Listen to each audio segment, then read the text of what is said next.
দশম শ্রেণীর প্রথম পর্যায়ক্রমিক মূল্যায়ন 2026-এর একটি স্কুলের প্রশ্নপত্র রয়েছে, দেখে নাও। প্রথম পর্যায়ক্রমিক মূল্যায়ন পত্র 2026, শ্রেণী দশম, পূর্ণমান 40, বিষয় ইতিহাস, সময় হচ্ছে 1 ঘন্টা 30 মিনিট। তো বিভাগ কয় রয়েছে এমসিকিউ টাইপ প্রশ্ন। তো এখানে মোট 10টি প্রশ্ন আছে এমসিকিউ টাইপ, 10 একে 10। প্রশ্নগুলো একটু দেখে নাও, তোমাদের যাদের পরীক্ষা বাকি আছে তাদের জন্য খুবই গুরুত্বপূর্ণ, তাই একটু দেখে নাও প্রশ্নগুলো।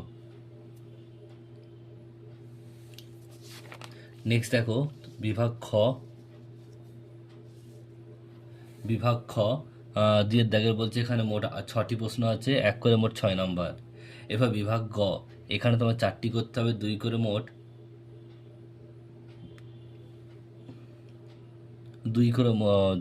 8 নাম্বার।